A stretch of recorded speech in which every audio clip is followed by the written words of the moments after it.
freaks and ghouls, slashers and psychopaths, scaredy cats and scaredy dogs. I'm your horror host with the motherfucking most, the Headless Glen, and welcome to Graveyard Grumblings, where I talk about whatever the fuck I want.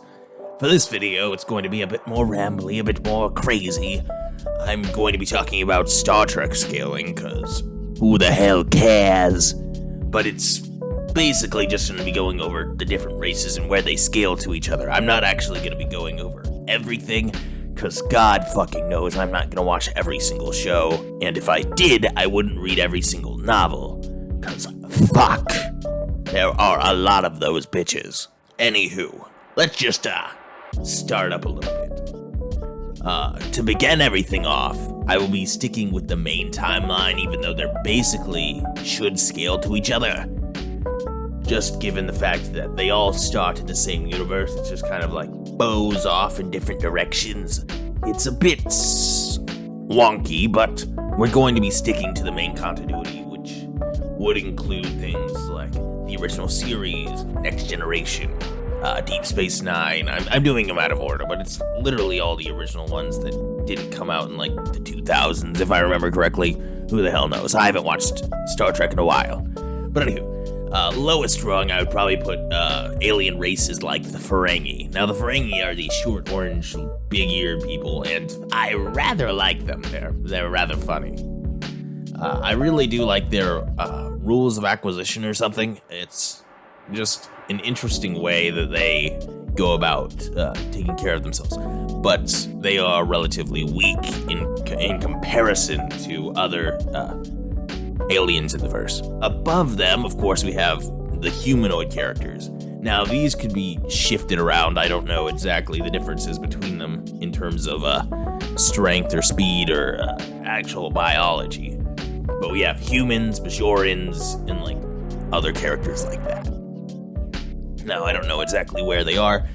You could also possibly put the Gorn here, but that's just because this massive Gorn captain was able to fight Captain Kirk on like equal footing, but then again, James T is arguably higher than humans would be. It's a bit dubious, but that's where you might put the Gorn.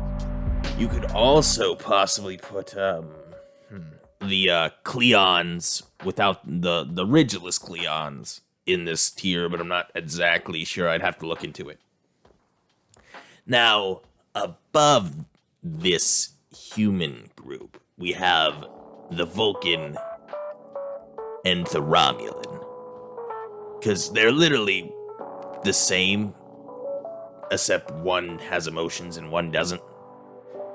And they both theoretically would be 3 times as strong as humans, because in an episode of Deep Space Nine, which is called Take Me Out to the Hollow Suite, I believe, it is stated the Vulcans, which Cisco's going to be playing against, the Vulcans, are 3 times the strength of humans, which I believe did include Kira, who was a Bajoran, in terms of who would be stronger than those people. And then the only people above them was the genetically enhanced Dr. Bashir and Worf, I believe. Now that means that the Cleons, or at least the really strong Cleons like Worf, would be superior to Vulcans and Romulans. And then Dr. Bashir and the genetically enhanced individuals would also be up there.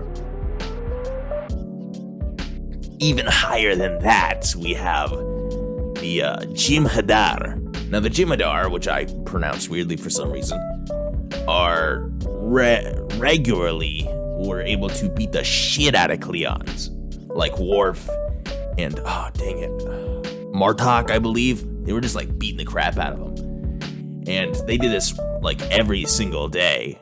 They'd, like, bring them out, they'd fight them, to the point that Worf, one of the greatest Cleons, was literally thinking about just letting them kill him. So that's just pretty crazy in itself. Above this, in terms of physical power, we could possibly argue the Founders. I'm really not sure exactly where they fit in terms of strength, but they are just kind of hacked in the way that you can't really harm them unless you have like some biological stuff. You could also possibly argue certain versions of the Borg would be higher because they're basically enhancing biological stuff, so they would already be like enhanced Cleons because they have infected Cleons before. Possibly argue, well, the 682, species 682 would be stronger than the Borg to a degree, so you would already put them up there as well.